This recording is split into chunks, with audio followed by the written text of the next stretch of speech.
سادتي وسيداتي، طيب الله أوقاتكم أينما كنتم بكل خير. تحية لكم وفيما يلي نشرة أخبار المساء من الفضائية الإريترية والمستهل بأبرز العناوين.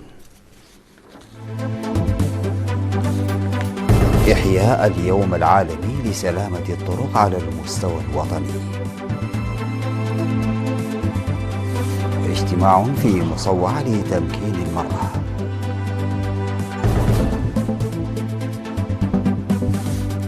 دورة تدريبية لأعضاء وزارة الزراعة في القاشبركة.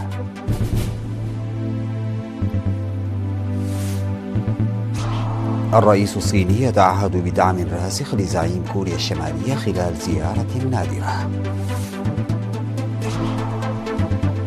فرنسا وقبرص توقعان اتفاقية لاستضافة جنود فرنسيين في الجزيرة. إنفاق قياسي ب 119 مليار دولار ينزل بسباق تسلح نووي جديد. تم إحياء اليوم العالمي لسلامة الطرق اليوم 9 من يونيو على المستوى الوطني في العاصمة أسمرة تحت شعار بحماية سلامة المرور على الطرق وبإنشاء طرق آمنة نضمن سلامة المشاة وراكبي الدراجات الهوائية. وفي كلمة ألقاها مدير فرع الرقابة والسلامة ووزارة النقل والاتصالات السيد بيانتس فماريام، أوضح أن الندوات السنوية وحملات التوعية التي تنفذها الوزارة بالتعاون مع الجهات الشريكة إلى جانب توزيع الإضاءات والملصقات الإرشادية على الدراجات أسهمت بشكل ملحوظ في الحد من حوادث المرور. وأشار إلى أن الجهود جارية لتركيب إشارات المرور في مختلف طرق البلاد، مؤكدا أن تحقيق نتائج فعالة في هذا المجال يتطلب مشاركة جميع الشركاء والجهات المعنية بما في ذلك المعلمين وأولياء الأمور. وأضاف أن عام 2024 شهد تسجيل 6842 حادثا مروريا، 134,158 مخالفة مرورية، فيما سجل خلال عام 2025 4056 حادثا مروريا و136,623 مخالفة مرورية.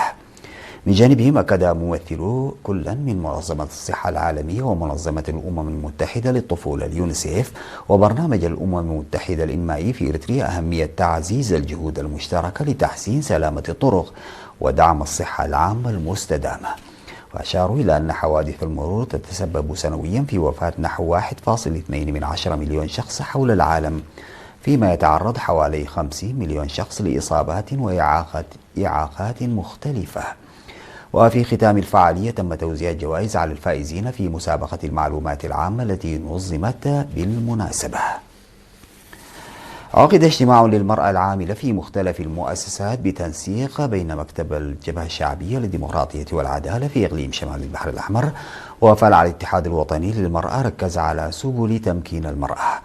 وقدمت الآنسة مريم يوسف من مدرسة الكادر في نقفة في الاجتماع المنعقد يوم 9 من يونيو في مصوع شرحا مفصلا عن الضغوط التي تواجهها المرأة وتطورها التاريخي، فضلا عن تجارب المرأة على المستوى العالمي لاحترام حقوقهن في مختلف المراحل. وذكرت بأن مساهمة المرأة في النضال التحرري للشعب الإريتري هو مثال على المساواة العملية ليس فقط على مستوى القارة ولكن أيضا على المستوى الدولي.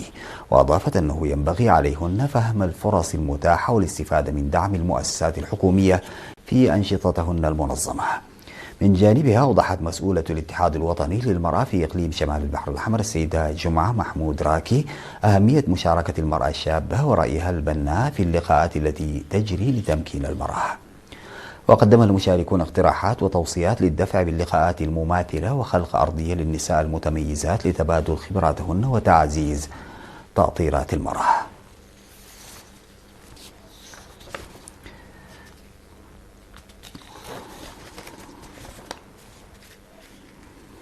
نظم مكتب وزارة الزراعة في إقليم القاشبركة دورة تدريبية لأعضائه من 5 إلى 7 من يونيو في بارنتو حول إدارة الممتلكات والشؤون المالية.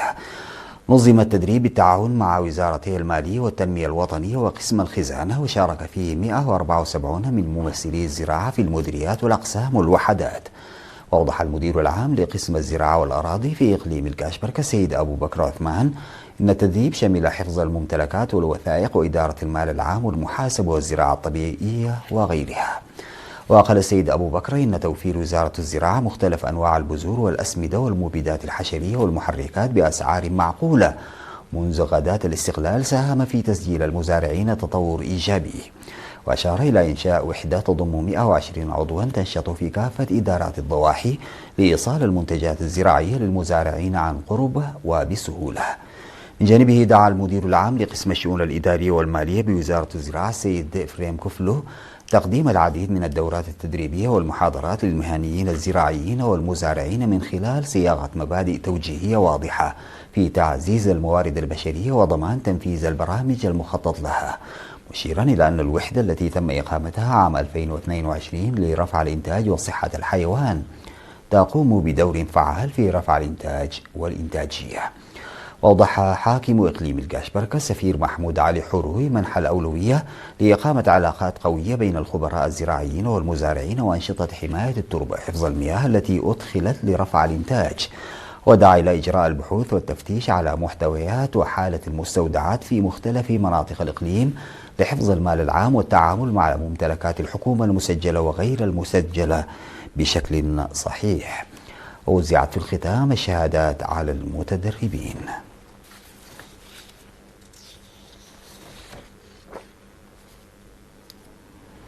تتواصل في إدارة ضاحية ماي قدف بمديرية صنعاء في إصلاح الطريق الترابي الممتد من الطريق الرئيسي إلى قريتي عنان ومارتا بطول 7 كيلومترات من خلال حملات شعبية. وأوضح مدير إدارة الضاحية سيد عبد أحمد أن سكان القرى الستة تابعة لماي قدف يشاركون في إصلاح قنوات المياه إلى جانب أعمال صيانة وتوسعة الطريق الذي يظل يشكل صعوبة أمام حركة المركبات. وأضاف أن الطبيعة الجغرافية الوعرة للطريق وما يضمه من مرتفعات ومنعطفات وصخور جعلت أعمال الصيانة السنوية غير كافية لتحقيق حل دائم، مشيرا إلى أن الدعم المقدم من مديرية صنعاء ساهم في إيجاد معالجة أساسية للمشكلة. من جهتهم أكد المشاركون في الحملة أن ضعف حالة الطريق أثر سلبا على حياتهم الاجتماعية والخدمية، خاصة فيما يتعلق بنقل المرضى والنساء الحوامل إلى المؤسسات الصحية بصورة سريعة، مطالبين بتوفير دعم آلي إضافي لتعزيز فعالية الأعمال الجارية وتسريع إنجازها. يذكر أن إدارة ضاحية ماي قدف تقع على بعد نحو 7 كيلومترات شمال مدينة صنعاء، ويبلغ عدد سكانها قرابة 800 نسمة موزعين على 6 قرى.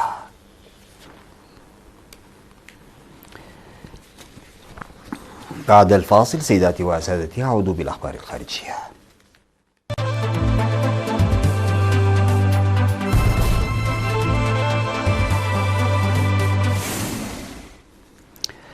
قال الرئيس الصيني شي جين بينغ لزعيم كوريا الشمالية كيم جونغ أون خلال قمة نادرة في بيونغ يانغ إن الصين لن تتخلى عن التزامها بحماية المصالح المشتركة مع جارتها ولن تتراجع عن دعمها لكيم. وأظهر ملخص رسمي للاجتماع صادر عن الصين أن شي أبلغ كيم أن على الجارتين تعزيز العلاقات الاستراتيجية وحماية سيادتهما وأمنهما ومصالحهما التنموية بحزم، وذلك في وقت تتطلع فيه بكين إلى تقارب أكبر مع بيونغ يانغ. وذكرت وكالة أنباء الصين الجديدة شينخوا أن مراسم الاستقبال شملت إطلاق 21 طلقة مدفعية للتحية، وردد حاضرون من الحشود شعارات وأطلقوا بالونات في الهواء.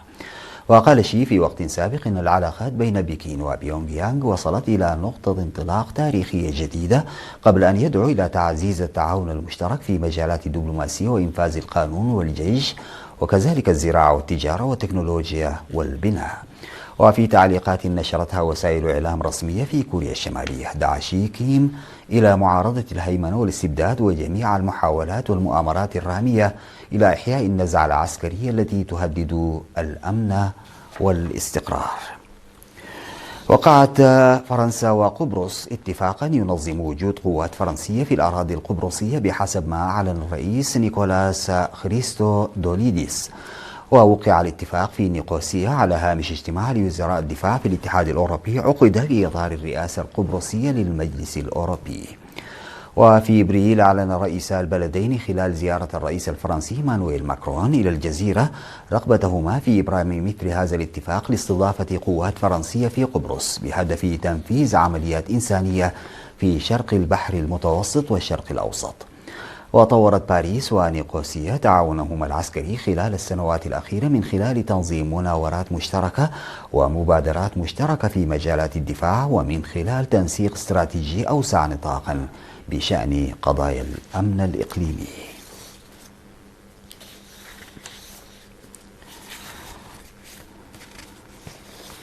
حذر تقرير دولي من سباق تسلح نووي جديد يلوح في الأفق بعدما زادت القوى النووية إنفاقها على ترساناتها بمستوى قياسي بلغ نحو 119 مليار دولار العام الماضي على خلفية تصاعد التوترات الجيوسياسية.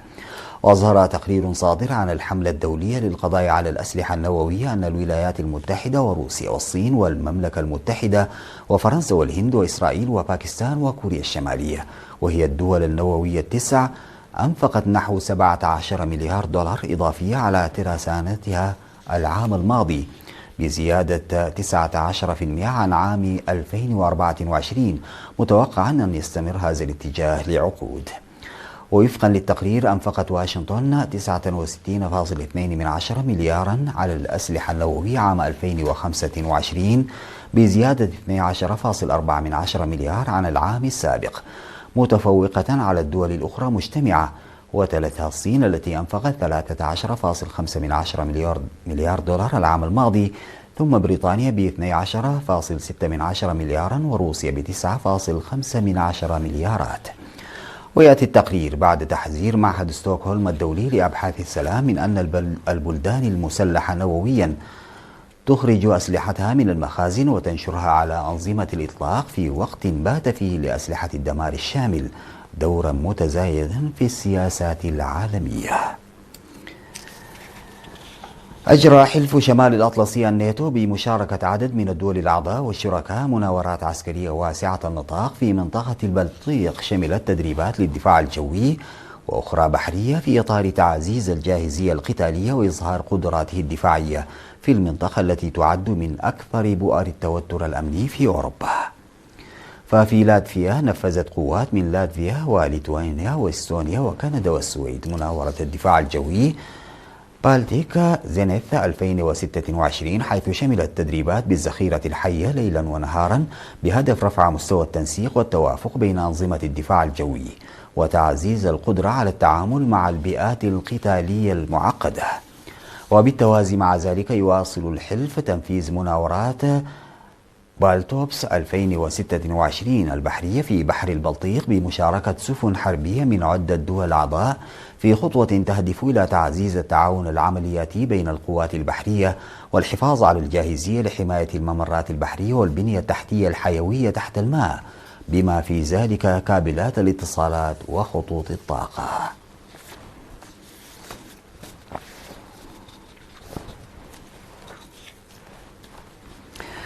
ختاما سيداتي وسادتي، إلى حضراتكم تذكير بأبرز العناوين. إحياء اليوم العالمي لسلامة الطرق على المستوى الوطني. اجتماع في مصوعة لتمكين المرأة.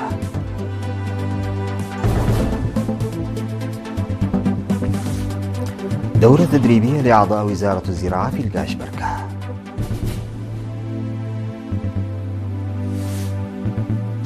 الرئيس الصيني يتعهد بدعم راسخ لزعيم كوريا الشمالية خلال زيارة نادرة. فرنسا وقبرص توقعان اتفاقية لاستضافة جنود فرنسيين في الجزيرة. وإنفاق قياسي ب 119 مليار دولار ينذر بسباق تسلح نووي جديد. انتهت نشرة وأخبار المساء قدمتها لحضراتكم من الفضائية الإريترية. شكرا لمتابعتكم. السلام عليكم ورحمة الله تعالى وبركاته.